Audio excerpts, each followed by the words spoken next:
Hello and welcome to a special edition of the Early Line on this Friday, live in person, in studio, and all across the SportsGrid network. That includes sportsgrid.com/watch, where you can find your favorite destination to consume everything all across the grid. It bears repeating because we are live in studio on this Friday. He is DRS, Donny right side. I am Ben Stevens. 3 hours together up until 11 a.m. Eastern time, where, Donny, our task is to recap and react to everything we saw last night in Detroit. The opening night, round number 1 of the 2024 NFL Draft. There were some stunners, like, what are you doing, Atlanta?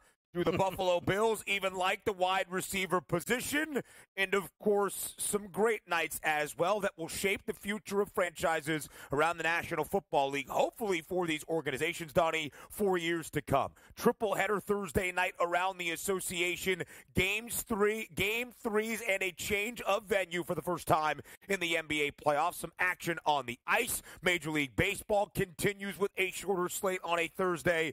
3 hours in person, in studio on a Friday. Vibes are high. Vibes high, energy high at this point here. And usually it's Al Davis, Ben, that gives us those, what the heck is going on out here in these streets in the NFL draft? But yesterday it was the Atlanta Falcons, and also, as Ben pointed out, an unbelievable night in the NBA. Could it be that the Denver Nuggets will beat the Los Angeles Lakers for the next 50 years straight? It feels that way. But so many great topics to go over, because the great thing about this, Ben, is we're going to recap a lot of stuff today. But a monster weekend ahead. The boys will be back in studio again tonight for the NFL draft. So much to go over. This is the energy we need. We got to bring it today. It was just night number 1 in round number 1. The first 32 picks in the Motor City for the 2024 NFL draft. And it was the first round last night. But day 2, night 2, rounds 2 and 3 tonight. Rounds 4 through 7 concludes the weekend tomorrow on a Saturday afternoon. So here's the structure of this opening hour. A full-blown breakdown and recap of everything we saw in the opening round last night in Detroit for the 2024 NFL Draft. And then in the tail end of this hour, a recap of all 3 games around the association in the NBA playoffs. So, Donny, let's start with the first round of the 2024 NFL Draft, and let's start at the very top. Number 1 overall, the Chicago Bears made what was expected official.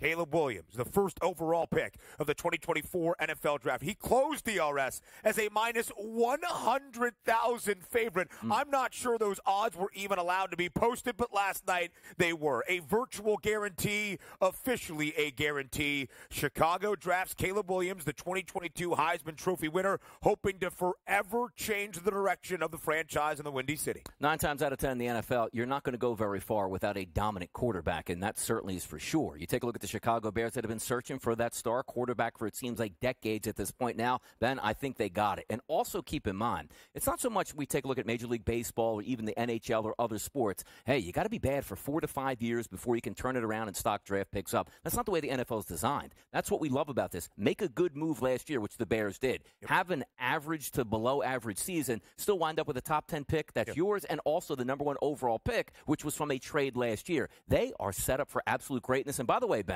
expectations aren't for, hey, rookie quarterback, let's see. He is surrounded by talent. Yeah, let's see what the record is. They should be making the playoffs this year. The Bears have invested entering 2024. It's year number 3 of the Matt Eberflus era. The expectation, DRS, is not 7 wins and be competitive. It's an above 500 record. It's a playoff spot in the NFC. We'll give out some draft grades and what it meant last night in the opening round, but let's continue to take you through the picks. It was a heavy quarterback night, as we will show you, and as was expected from the odds makers at the FanDuel Sportsbook, quarterbacks go 1, 2, and 3. Jaden Daniels, the second overall selection made by the Washington Commanders. There was some conversation in the past few weeks that New England was looking to shop that third overall pick. The Pats stay put, and they take Drake May, the quarterback, out of North Carolina. For those QBs to go in that exact order, Caleb 1, Jaden 2, Drake 3, was that expected outcome, a closing price at minus 290. Marvin Harrison Jr., nearly a $4 favorite at 4th overall. He goes to the Arizona Cardinals. The Blitnikoff Award winner last season in college football as the best wide receiver out of Ohio State. Marvin Harrison Jr. is the 4th overall selection made by the Arizona Cardinals. In the first kind of surprise, just based on the position, was the L.A. Chargers remaining where they were at 5th overall DRS, but focusing on the offensive line, taking Joe Alt, the outstanding offensive tackle out of Notre Dame. You can't fault that at all. You're looking at a guy that probably could be in the NFL here, Ben, for 10 to 15 years at this point and be that true anchor. You already have a great quarterback. Why not protect him here? And also, entering into the horrible era back in the NFL again, what do they like to do when the 49ers back then? You're going to run the football, you know that, but you need to have a great offensive line to get that play-action pass, give your quarterback an extra second here. I like that pick. And also, just going over the top 5 picks by itself, that's what should have happened here. For sure. I don't think anybody's going to say, wow, I can't believe that pick happened, or that's not what was going to take place. We thought we might get some fireworks there with some trade deals. Yeah. That didn't happen. But if I'm looking at the top 5, that was exactly the way I thought it would go. And the only reason Joe Alt was a slight surprise for the Bolts at 5 is because he wasn't slotted in there, and we thought Los Angeles might be on the move. In fact, we thought we would see a shuffling of teams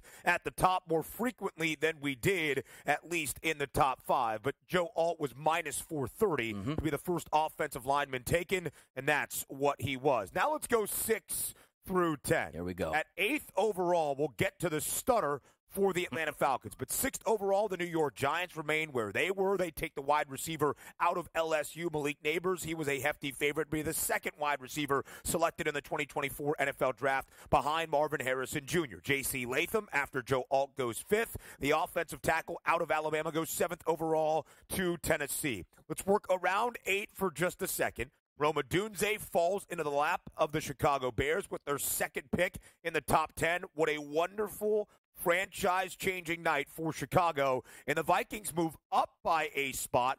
Only one spot to get their guy in the hopeful face of the franchise at the quarterback position, J.J. McCarthy. Look, and yes, we are going to hit that number 8 pick because really that's the centerpiece of this. But just working around it, we're going to get to some winners and losers of the draft. And it's hard to say you have a top 10 pick and you picked a great player, but why is that a loser move? The New York Giants, what do they need? What does everybody need to win in the NFL? It's a franchise quarterback. And right now, Ben, they don't have a franchise quarterback. They have a wide receiver. Remember they had Odell Beckham Jr.? That should have been a bearing fruits of let's make multiple runs to the NFC Championship game and a Super Bowl because of his talent. But you never could get there here. You need the quarterback that's going to be there 10 to 15 years that's going to command that locker room. Daniel Jones playing with a great wide receiver doesn't make sense to me. 15 touchdown passes, maybe 20. I don't think that makes a lot of sense. So from those picks, Ben, from 6 to 10, the only one that I had an issue with outside of the one we're going to talk about here is obviously Malik Neighbors. And there was some thought that the G-men might be able to move up, and we're interested in guys like Drake May or even a J.J. McCarthy. So when things fell that New York could remain and J.J. McCarthy was still on the board, there was an expectation they would look to the future. Instead, they looked to the wide receiver position and get Malik Neighbors out of LSU. All right, let's not bury the lead any longer. The stunner of the night in the opening round was made by the Atlanta Falcons. After signing Kirk Cousins earlier this offseason, after free agency began, to the blockbuster deal, 4-year, $180 million contract, $100 million guaranteed up front. The Atlanta Falcons, with the 8th overall pick, select Michael Penix Jr.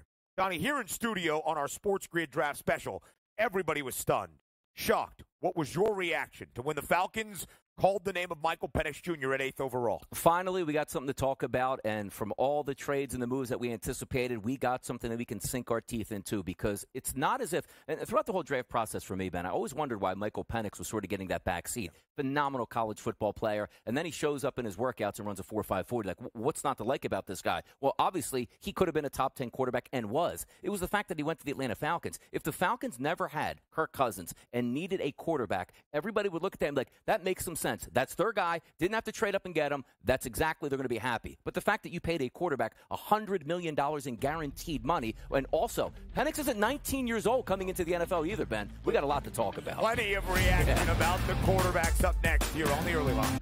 Continued recap and reaction from the opening night of the 2024 NFL Draft, the first round on a Thursday out in the Motor City. In DRS, we saw history yesterday in the 2024 NFL Draft. In the modern draft era, that dates back to 1997, the 7-round format in this structure that we have annually now around the National Football League. The most quarterbacks entering last night we had ever seen in the first round was 5. We saw 6 last night. We showed you 5 of the 6 already. All 6 QBs went in the top 12. That includes Bo Nix at 12th overall to the Denver Broncos. We'll have many thoughts about all of these quarterbacks and how they project in their new organization. Who is going to have success at this next level now in the National Football League, and can they be expected to change the direction of their franchise? That's what you do when you spend a first-round pick on a quarterback. But we continue our main reaction to what the Falcons did at 8th overall. Again, signing Kirk Cousins in the main blockbuster deal we saw as free agency opened at the beginning of March in the National Football League. 4-year, $180 million deal with $100 million guaranteed for Kirk Cousins, to only at 8th overall last night select Michael Penix Jr. A move that stunned everybody following the NFL draft. Donnie, is there any reason that you can point to why Atlanta made this move? No, I can't point to any reason at all, because you can't even equate it, Ben, to like, oh, we got buyer's remorse. We took a flyer on Kirk Cousins. 1 year, $7 million. We promised him he'd be the starting quarterback. We'll say he's going to get a chance in camp, but he sees the writing on the wall. Kirk Cousins, if healthy, is a dominant weapon at quarterback in the NFL. And yes, you can't say that everybody's going to be Tom Brady and play into their mid-40s, but he's got at least 3 to 4 good years left, which means you might not even get Michael Penix on the field. And some people are like, well, that's a win then, because that means Kirk Cousins. No, it's not a win, because what we were setting up for the Atlanta Falcons was, I wonder where they go with this pick. They need help on defense, but also, could they just take it from that NFL perspective now? We are just going to overwhelm you with weapons on offense. We got our quarterback. We got a great young tight end, a great young wide receiver, a dynamic running back. Let's just say Roma Dunze, we take him at 8. You know what I'm thinking again as we talked it through this week? Oh, my goodness. Give me the team totals. Give me overs. Yeah. They're going to be playing in domes. This is going to be an offense that is going to be so much fun to watch and so much spread around here. And then we got a player that's not going to help you out. And also, Ben, keep in mind, it's not so much that what the Atlanta Falcons think. Kirk Cousins and his agent already last night, rightfully so. Yeah. Hey, got the phone call last night. What is this? Like, am I your franchise guy or not? You drafted the franchise guy. I thought I was going to be that guy. That's not good vibes in the locker room. That's not what you're supposed to do. And, Donnie, you see the statement there from Mike McCartney. No, not Mike McCarthy, the head coach of the Dallas Cowboys, but Kirk Cousins' agent, Mike McCartney, in a statement he released to NFL Network's Mike Garafolo that said, quote, yes, it was a big surprise. We had no idea this was coming. The truth is the whole league had no idea this was coming. We got no heads up. Kirk got a call from the Falcons when they were on the clock. That was the first we heard. It never came up in any conversation. So it's fair to say the reaction for Kirk Cousins is less than pleased that Atlanta made this move. And maybe less than pleased is too nice. He should be furious. He should be absolutely mad out of his mind that the Falcons would do this.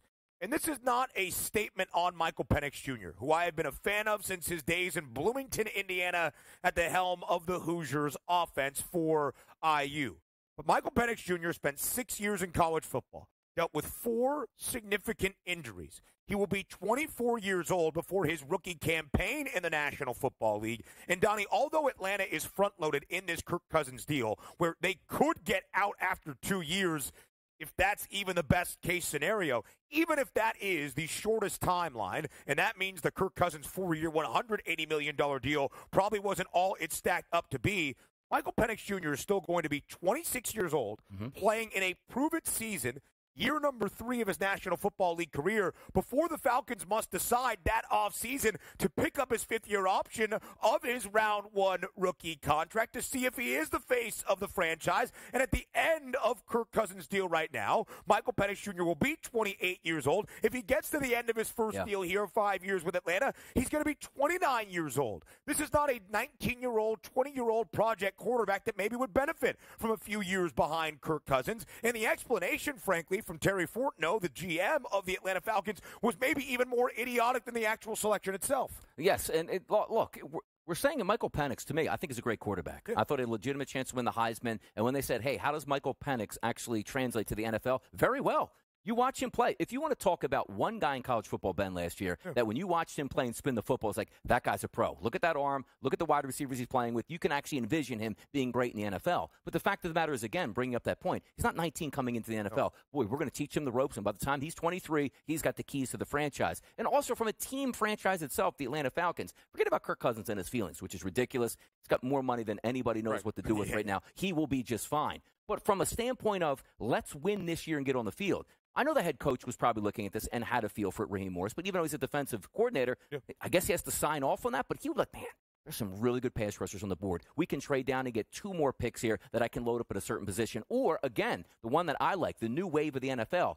Worry about your defense later. They'll be okay. Load up on offense. We'll score 35 points a game and see how that works out. And now you're saying, I'm Kirk Cousins. I came to Atlanta. We have a top 10 pick. Yeah. You get me another Ferrari out there. Watch me cook. And now you have a guy that I'm watching cook behind me, hoping to take my job. And am I supposed to help him out? Right. And how does this make this team better? If Michael Penix Jr. plays by year 3, is that a good thing for the Falcons? I mean, Kirk Cousins is 36 years old, coming off a torn Achilles. Yeah. There's no statement or resonant idea that he is going to be fully ready to go or look like his former self in Minnesota at the keys of this Atlanta offense.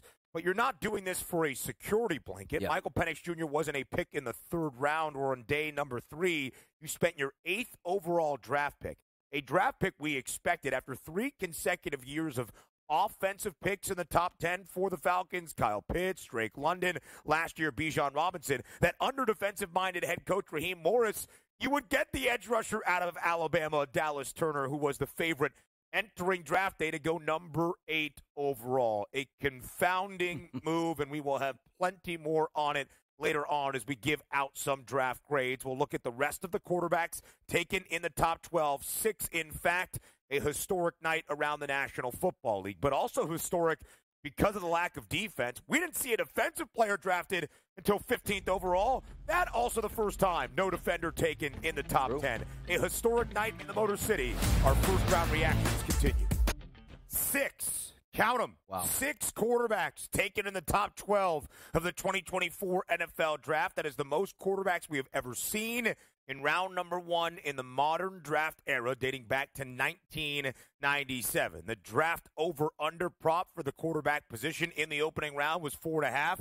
The juice closed on the over at minus 650. You should have taken the alt line of 5.5 to the over as well. Caleb Williams at 1. Jaden Daniels at 2 to Washington. Drake May at 3 to New England. DRS quarterbacks went 1, 2, and 3 for the first time since the 2021 NFL Draft. That 2021 NFL Draft that saw 5 quarterbacks taken in the top 15, only one of those guys is going to take a snap in his 4th year in the National Football League for the same organization that drafted him.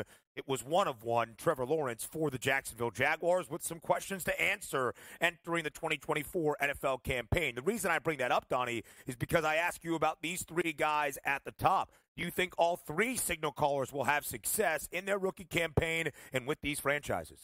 It's hard to grade as a rookie here, but let's just take a look at the talent surrounding these football players. Number 1, you look at Caleb Williams. I mean, you can't picture a better franchise to go to at this point. Yeah. He is surrounded by a solid tight end, a good running game, a solid offensive line, and legitimate veteran wide receivers to go along with a very, very talented top 10 draft pick at wide receiver this year. Love what I see there. You take a look at Jaden Daniels. Say what you want. Washington does have some talent on offense, and it's a new regime coming into town here, not dealing with anything from the previous ownership groups. They wanted this guy, even though we heard that he doesn't like Topgolf. It didn't matter at that point. He probably loved Topgolf. Yeah. Maybe it was a smokescreen here. The questions come up here, and maybe it would have been questions for me, Ben, on anybody that the New England Patriots drafted there. New regime coming into town. Quarterbacks post-Tom Brady, which basically was Mac Jones, didn't work out in their favor, and now you're starting over again. But you don't have a Chicago Bears situation to step into. Hey, Drake, you're 6'4", 230 pounds. You can move around the pocket. Boy, you extend that play, our wide receivers are going to get open. I don't know if that's going to be the case for the New England Patriots on wide receivers getting open this year, this situation. So I guess it's easy to look at 1, 2, 3.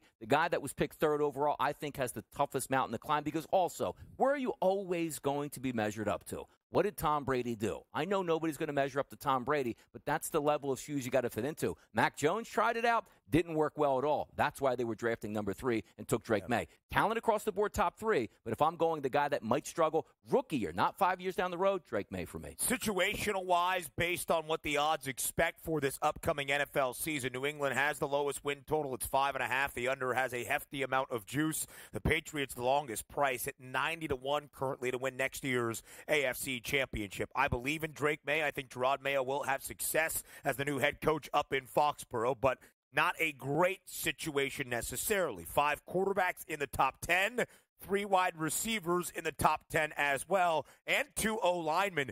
0 defensive players in the top 10 of a first round of an NFL draft for the first time in the history of the modern draft era as well. So, Marvin Harrison Jr., 4th overall to Arizona. Malik Neighbors, 6th overall to the New York Giants. You shared your thoughts on that pick. 9th overall, Rome Odunze falls into the lap of the Chicago Bears. We saw 7 wideouts taken in the first round last night, going over the pre-draft prop of 6.5, and the under had the hefty juice, so some big plus money on that over with a run late. Brian Thomas Jr. out of LSU, Xavier Worthy in a peculiar move by the Bills, Ricky Pearsall at 31st overall to San Francisco, and the Carolina Panthers trade with the Bills once again to get back into the first round and take Xavier Legette, the wide receiver out of South Carolina. So let's talk about Buffalo. Yep. In terms of stunning moves last night, the Atlanta Falcons take the cake with the 8th overall pick, using it on Michael Penix Jr. after the big free agent acquisition of Kirk Cousins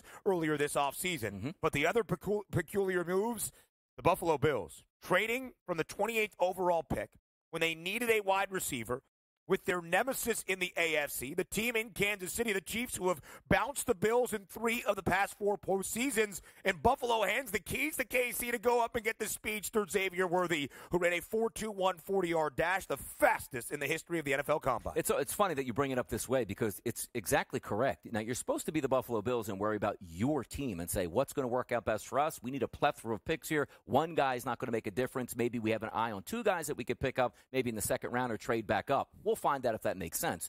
But the Kansas City Chiefs needed a speedy weapon. They wanted to say, who's our new Tyreek Hill, Ben? They got it via the Buffalo Bills, the team you're trying to beat. Now, granted, again, you're supposed to worry about your own team, but come on, man. You're not supposed to give them a shove down the road and say, good luck, buddy. We're going to give you a dominant athlete. I mean, what a pick for Kansas City. What a peculiar and shocking move from the Buffalo Bills. We'll talk about Buffalo a little bit later on. But Brandon Beane, what are you doing? If Kansas City calls, hang up.